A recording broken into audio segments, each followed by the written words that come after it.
And we are live.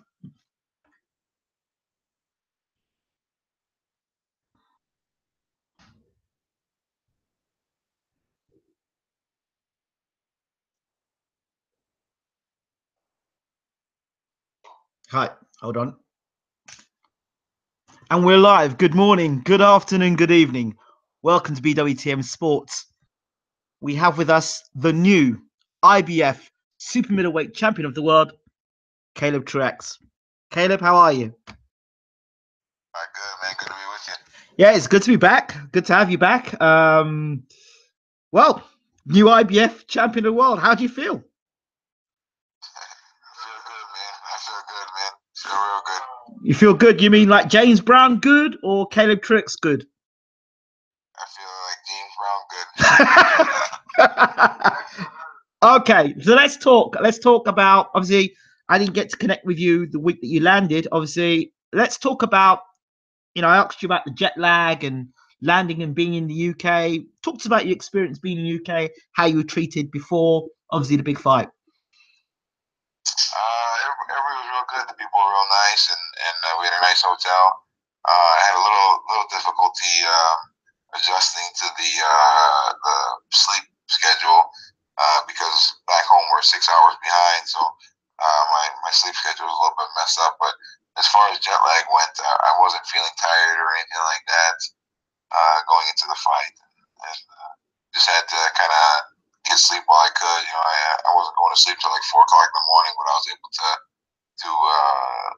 get 3 hours here or 3 hours there. So I got plenty of rest in the end. I was concerned because coming into the fight, I thought that, it's not something that I would advise. I personally would advise the fighters to come in the week of the fight, and they live in another time zone and it's like 6 hours behind. I thought that would be a real problem, and a lot of fighters bank on the fact that come fight night, your time zones are going to be all messed up. So I was really impressed that you were able to deal with it. What do you think it was that you were able to deal with the whole time zone thing? Back Minnesota, so we fought about 10 o'clock out here UK time, and back in Minnesota it would have been about 4 o'clock our time back there, and that's about the time I go to the gym every day. So it's kind of I was used to working out around that time, and like I said, I was able to get rest when I needed it. When I felt tired, I would sleep for a few hours, and the day before the fight, I slept from about 10 o'clock in the morning till about 4 o'clock in the afternoon. So I got about 6 hours of rest right before the fight, and I was just able to make for the loss of sleep at night during the day when I had the chance. In our previous interview, we talked about, the game plan, or we didn't talk much about the game plan because obviously you wouldn't reveal that. But what was it that made you so sure that when you came to the UK, it just you weren't coming as just a tourist? Well, it's a long flight, man. I wouldn't have come all this way just to come over and lay down. That's for sure, man. I'm not a big fan of flying, so I'm not gonna go 8 hours to come over here and just lay down. And I was confident. I felt real well going into the fight, and knew I could win that fight. And obviously, that's what happened. When you came face to face with James Degale, what was your impressions of him? What did you get before? Was he the face off? What did he say to you? Did you feel any different by the things he was saying to you? Did you feel he was a confident fighter or a cocksure fighter or a bit over the top? Or how did you perceive James Degale? It seemed that you kind of had some sort of respect for one another there. Yeah, he was respectful for the most part, and I'm always pretty respectful, and unless somebody is disrespectful to me. And my first impression was I thought he was going to be bigger than he was. I thought he was a little bit taller than he was. And once I kind of squared up, I kind of had the feeling that he wasn't going to be strong enough to keep me off of him. And obviously he wasn't, because I was able to walk him down all night. But no, he seemed a little bit jittery and maybe nervous because he was fighting for the first time in front of his home fans for a couple, I think it was 2 years or 2.5 years, something like that. And I was relaxed. I had no pressure on me at all. being the guy coming in on the road, and I think I kind of used that to my advantage. I was actually relaxed and just went about my business that way.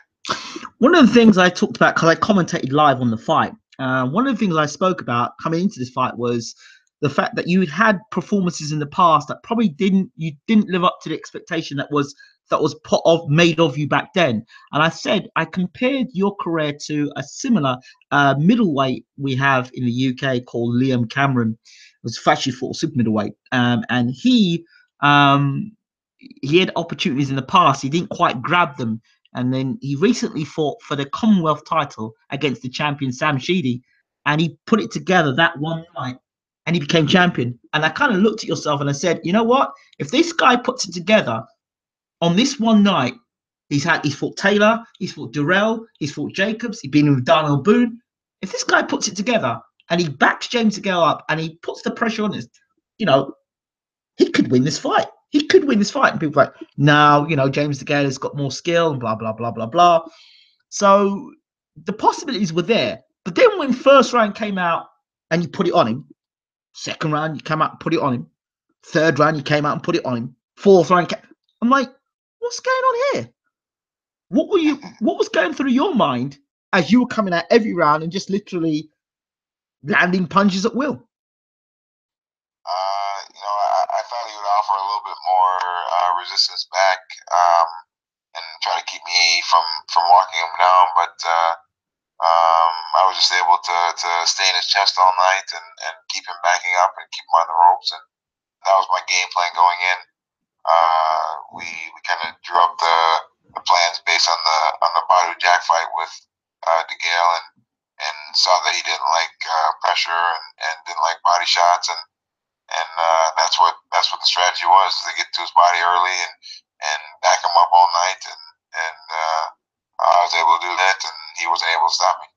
In terms of preparation of fight, who did you bring in for sparring? I sparred with Aaron Coley. He's a good southpaw out of Oakland, California. Okay. Just him? Oh, we've just lost Caleb Truax. He'll be back in a moment.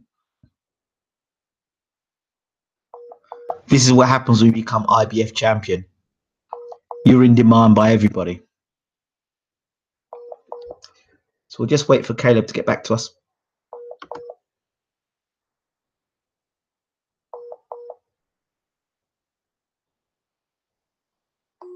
Ooh, he's gone, but he'll be back in a moment, I'm sure.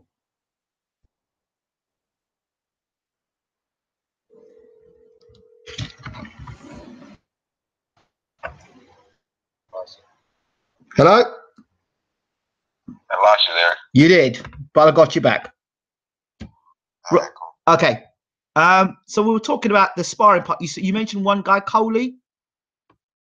Yeah, Aaron Coley. He's a southpaw out of Oakland, California. He's like 15 or 16-1 middleweight, and really good, really solid prospect, and yeah, great guy.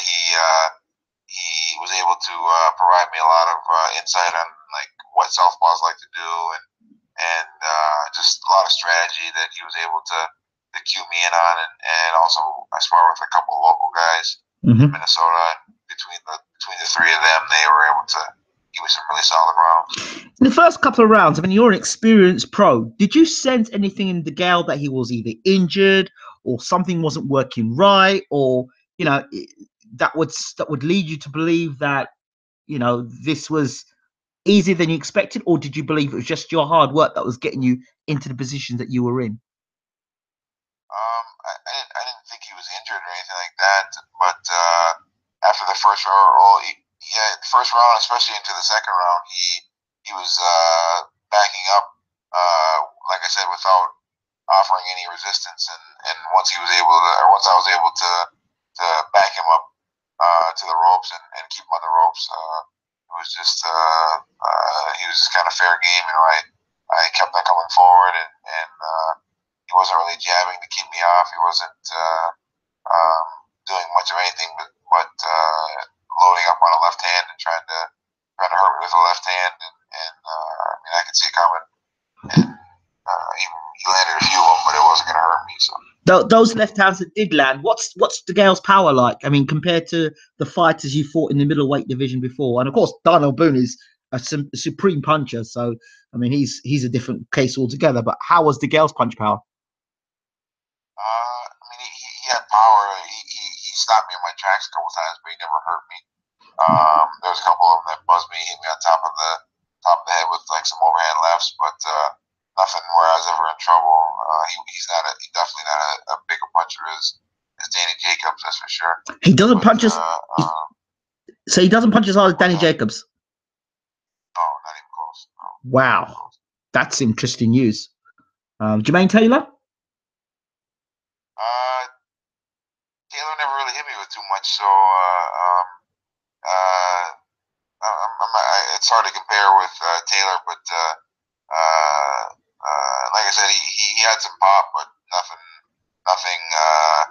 that was going to keep me from backing off him. You know, obviously you saw the fight. You saw that every time he hit me, I just kept on walking him down. It wasn't anything to discourage me from keeping moving forward. Round 5 was a big round in the fight.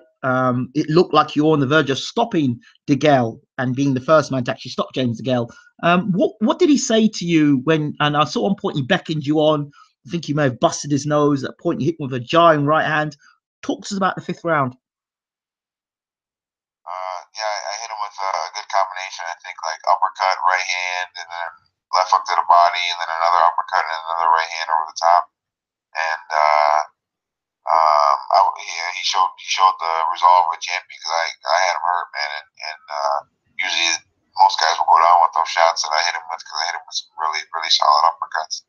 And he showed the resolve of a champion and stayed up and he was kind of waving me in and telling me let's go, you know. But at that point I knew I had him hurt and he was busted up and bleeding pretty good, and that gave me a lot of confidence going forward just to keep on putting shots on the target and just keep the pressure up even more.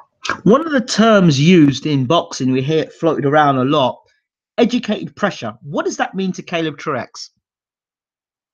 It means not just going in crazy and trying to back your guy up as much as you can and getting off balance and getting too forward on your front foot.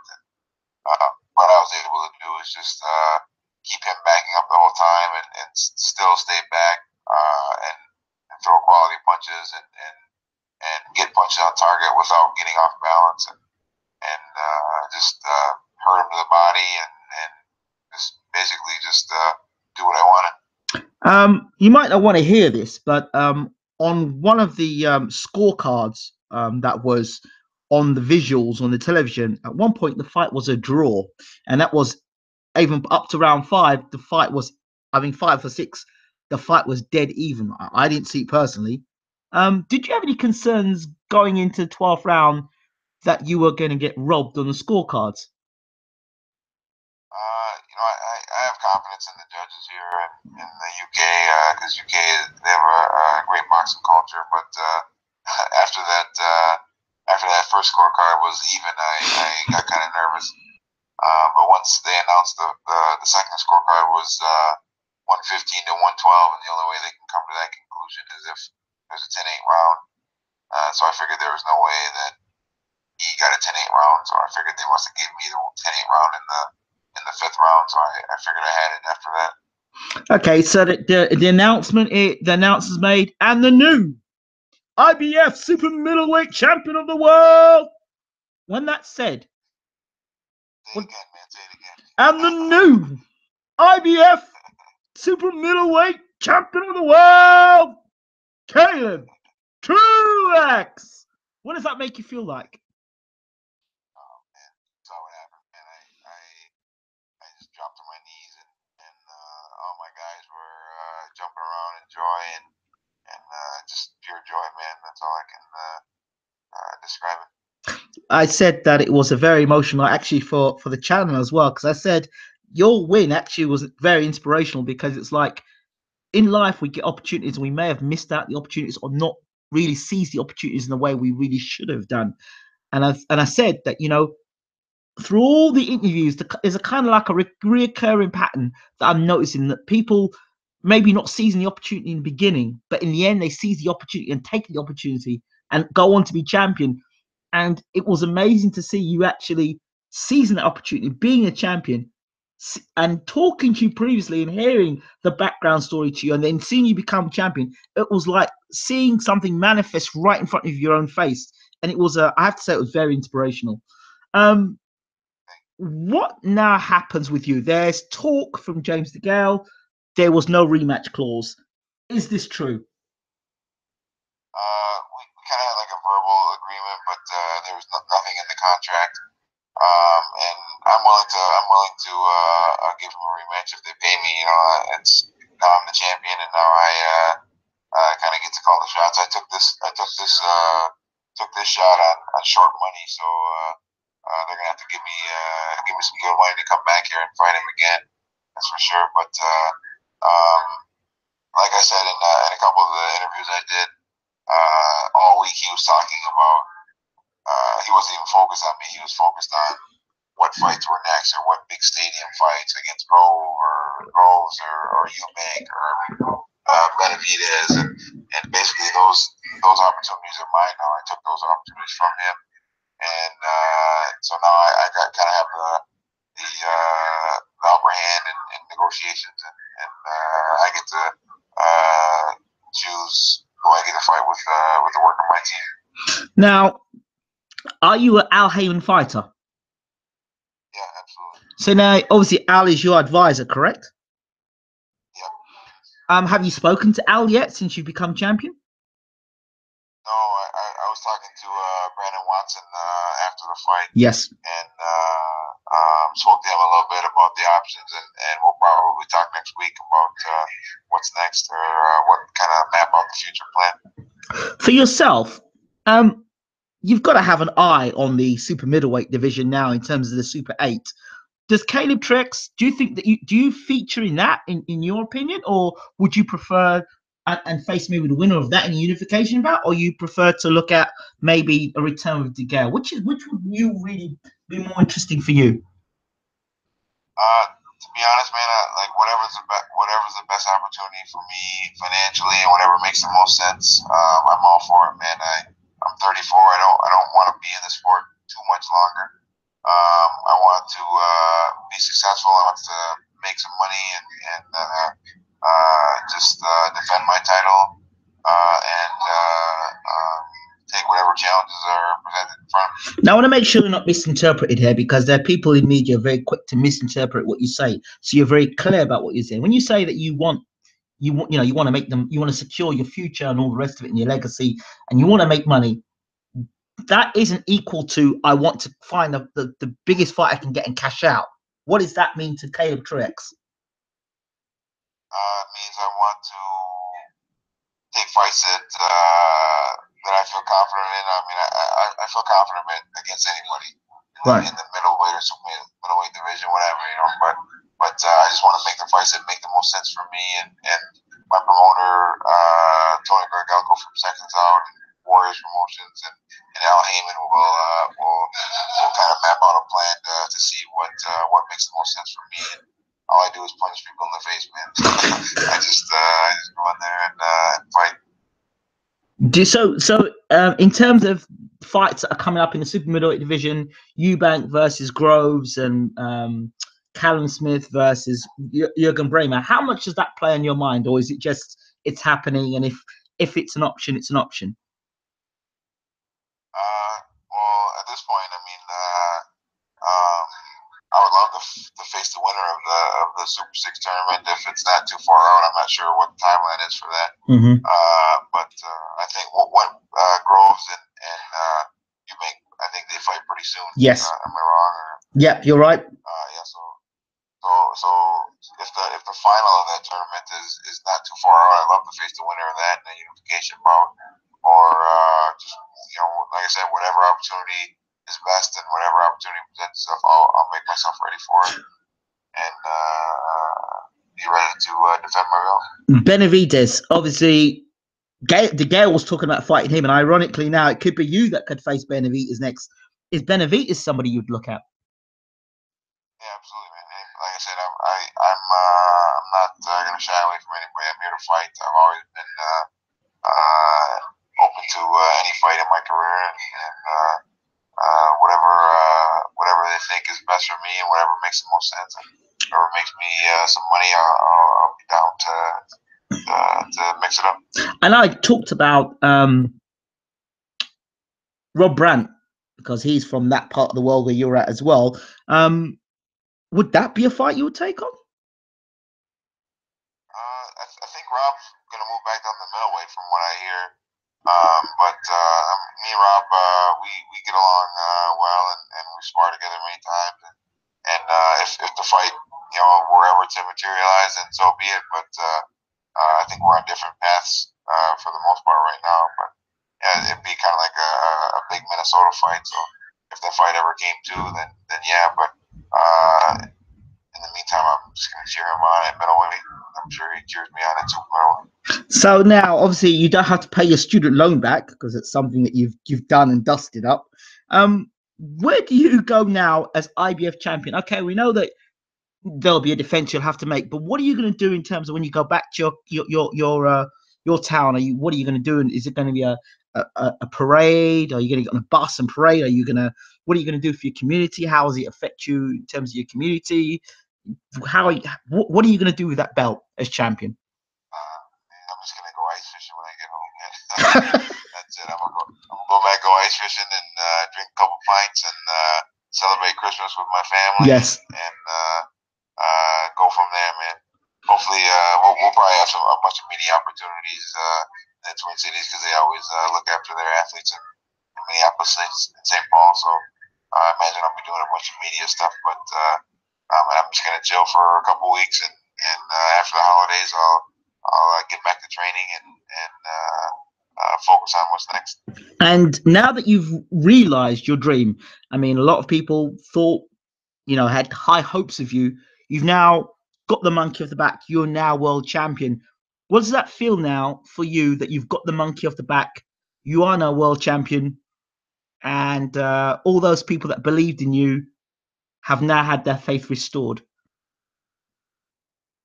For me, it hasn't really even set in yet, man.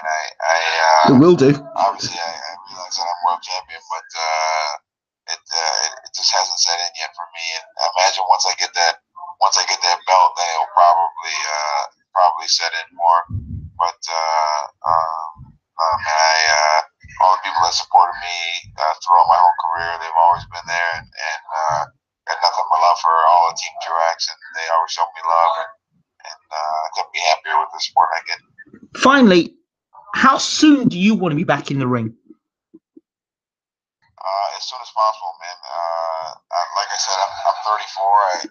I don't want to stay on too much longer, and I believe in staying active. A fighter should stay active and fight, 3 or 4 times a year.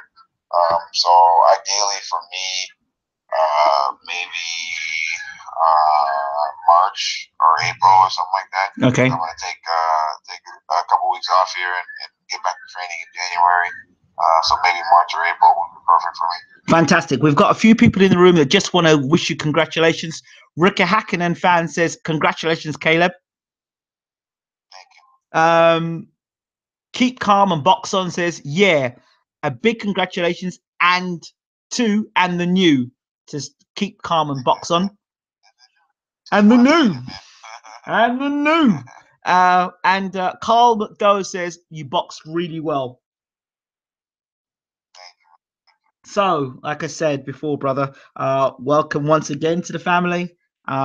Just keep us updated as to what's going on. I'm sure by the time you get back to Minnesota, you'll have a champion's welcome, and you're going to be get flooded. And yeah, just don't disappear, because most fighters, once they in Al Heyman setup, once they become champions, seem to disappear into his black hole. So don't disappear. Don't be a stranger. Like I said, I want to stay active, and I'm always up on social media and interacting with my fans and all the press and everything. So anytime you want to reach out, just reach out, and we'll talk boxing. Sounds fantastic. And one final message from Samuel George, who says, "Have a pint on me, bro." Come find me and pay for it. Caleb Truax, the new IBF super middleweight champion of the world. Thank you so much for giving us your time to talk to BWTM Sports. Take care, champ.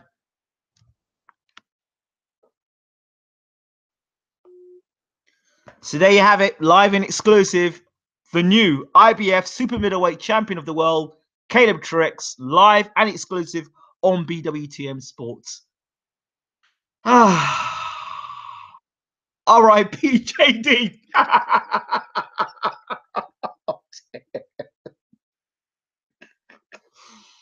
Maybe JD Witherspoons now. Right. So all the Degale fans can swallow their sorrows over a pint.